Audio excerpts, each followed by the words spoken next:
All right, Coach. A 103-70 win for the Railsplitters last night against Tusculum, and that was coming on the heels of a 90-61 win at Catawba. That Catawba game, you were kind of a little bit upset with your team's effort, their consistency, and just over the overall performance. But then after we talked last night, following the 33-point win over the Pioneers, you were much happier with that team's execution and performance. So what did you see last night? Was happy. Thought it was one of our better games of the year. Thought we played both ends of the floor at a pretty high level. We had I think we came out of the gates a little bit slow, particularly defensively. I thought we were good offensively really the whole night. I thought defensively first 5 minutes we had some breakdowns, some mental breakdowns, and I thought we played about a really good 10-minute stretch there. Opened up a lead in the last 5 minutes of the first half. Thought we kind of went backwards a little bit as well, but overall good performance. Pleased with our guys. Thought they played together well, moved the ball well. Thought we attacked the zone appropriately. Got the ball into the soft spots of the zone. Got the ball into Dorian a bunch, which is pretty smart. You put the ball in his hands inside the zone, and he usually makes good decisions, whether that's for himself or Emmanuel or out to shooting. But overall, like I said, pleased with how we played, how we competed. Thought it was much better than the Catawba game, and we talked going into the game that really the three areas that we felt like we had to grow in over these next few weeks here as we get towards transitions from January into February, and the home stretch is kind of in sight. Needed to obviously take better care of the ball. We had done a good job of that most of the year, but I think 3 of the last 4 games coming into last night, we had 15 or more turnovers in those games, so it wasn't really a one-off. It was becoming a trend. We wanted to take care of the ball. We wanted to clean up our defensive rebounding. We had given up too many offensive rebounds. Think about it, 9 in the first half to Queens. I think we gave up double figures for sure to Coker, and then we had given up 18 to Catawba on Saturday. And then we talked about getting into second and third layers of our offense and being more efficient inside of that. We were really efficient in our transition. But then as we got to layer 2 and even layer 3, cleaning up some of that offensively. So we'll see. Those are areas we got to make improvements in, but I thought we definitely 6 turnovers last night, did a really good job of valuing the ball. We didn't really see, from a defensive rebounding standpoint, Tusculum didn't really try to attack the offensive glass. They were more, which makes sense, concerned with getting back and trying to get set in transition. So I don't know about that. I thought we still gave up 8 offensive rebounds, but a lot of those were Tusculum shot a lot of long shots, which equates to long rebounds. We did a poor job of kind of, getting out there. We let a lot of those loose change rebounds go their way. And then I thought, like I said, offensively, second, third layers, we did a pretty good job of executing and attacking the zone. We'll see as we see, man and stuff moving forward if we can kind of maintain that. But we're looking for consistency like every team is this time of year. Well, and Dorian Pinson, he's been doing it all year, but he gets a career-high 30 points last night, 9 rebounds. It was a tremendous offensive performance for your team overall. You shoot 57%, and he goes 14 for 16 from the field. So what did you see from your star forward last night? He's the ultimate, Swiss Army knife, right? I mean, he does everything, and we've talked before. I mean, he's one of those guys that he just impacts winning. You don't even look at a box score to know that he's out there. What he does to impact winning is beyond the pale, and he's just obviously his versatility. He makes the best thing you say about somebody is that they make everyone around them better. Dorian certainly makes every single player around him better with his game. He's a great competitor, ultimate winner, and we've talked before his best attribute. You would go down the list. Scoring would be towards the bottom of those things, and he's still well over. He's over 1,000 points now, and had he not got hurt last year, he's probably a 1,500 point guy, and that would be towards the bottom of the things that he does at a high level. So. As versatile guys there is in the country, and what I'd say about him is there's nobody, and there's a lot of good players out there. There's nobody in the country I'd trade him for. I mean, he's really the hub of what we do. He has been. I thought he was last year before he got hurt. He certainly is this year, and even you go back to his sophomore year, the way we played, and that team that won the national championship game. He was out there with 3 shooting guards with Jalen and Jarrell and Luquan, and he's as a sophomore, basically playing the point as a 6'5", 240-pound point guard, and collecting 200 assists, and he's incredible. So we've been really fortunate to have him. Certainly has made me look a lot better than I am, and same thing for his teammates. Well, and then a couple of impressive streaks that continued last night. The one we already talked about last night was the 23-game winning streak over Tusculum, which is, like you said, just kind of an anomaly. It's just inexplicable. But 26 straight South Atlantic Conference wins now, second most in league history. You're closing in on that 29 straight. Just, what is it taking to get back to that streak 26 in a row, especially when we see what happens on a nightly basis in the conference, like last night, where Carson Newman loses to Mars Hill. Queens has their backs against the wall against Catawba, two of the, the bottom teams in the conference. So just how impressive has that streak been?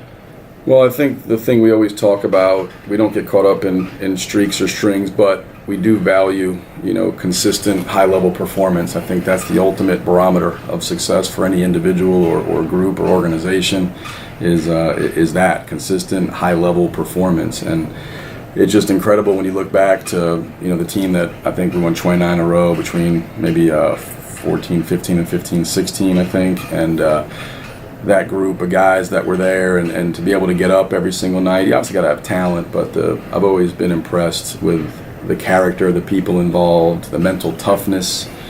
We talk all the time in our program about appropriate fear. Last night was a great night to look at appropriate fear and be like, anybody on any given night, anything can happen.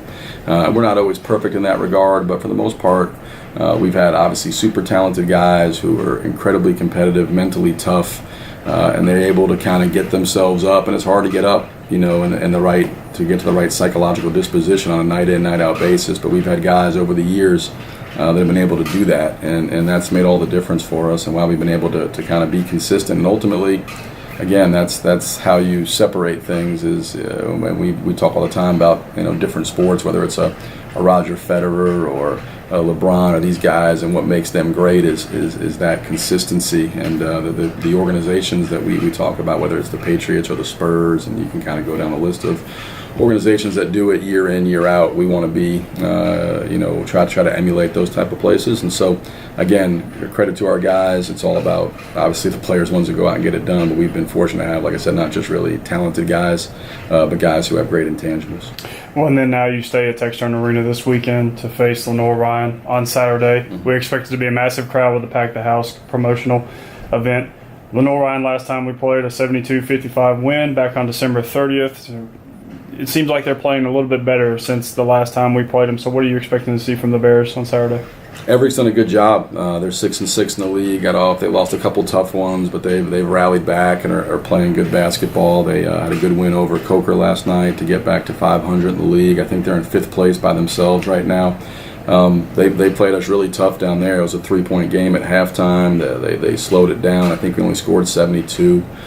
We had trouble attacking their zone. We couldn't guard Corey Thomas. He only had 25. Seemed like he had 125. But, we had trouble keeping him in front. And they actually play without the big kid, Awana, didn't play in our game, who's really one of their best players. And so he really impacts the game, particularly defensively and rebounding. So we'll have to play much better than we did down at Shuford, for sure. I think that was our first game back from Christmas.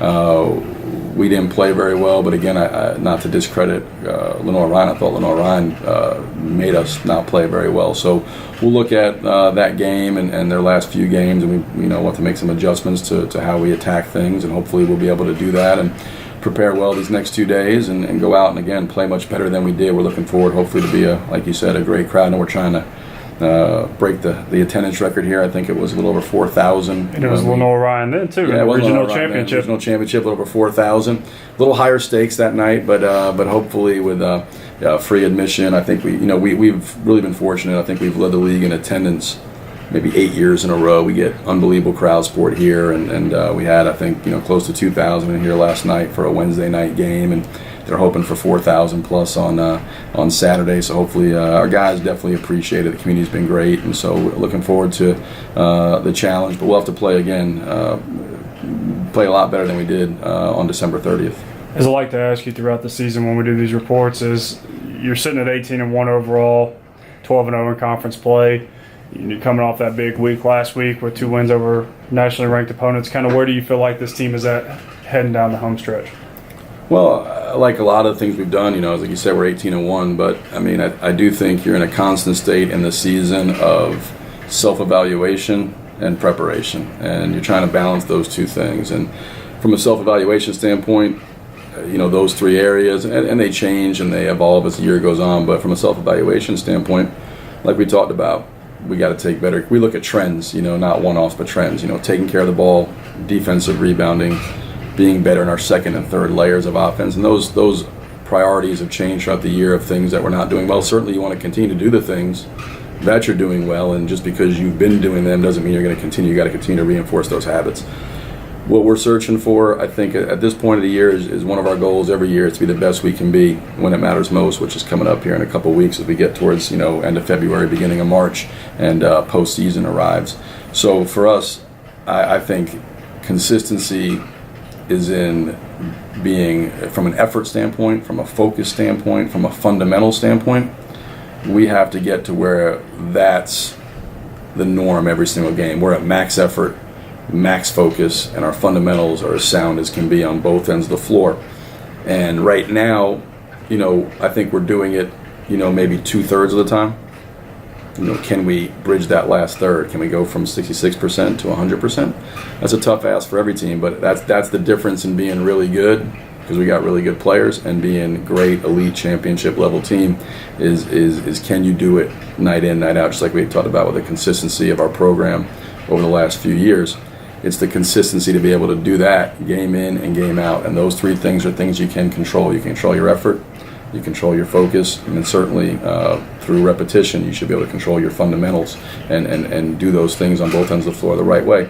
If we get consistent there, that's what I want to see here as we get into the end of January through February is building better habits, bridging that gap, that last third, and being able to consistently do that night in, night out.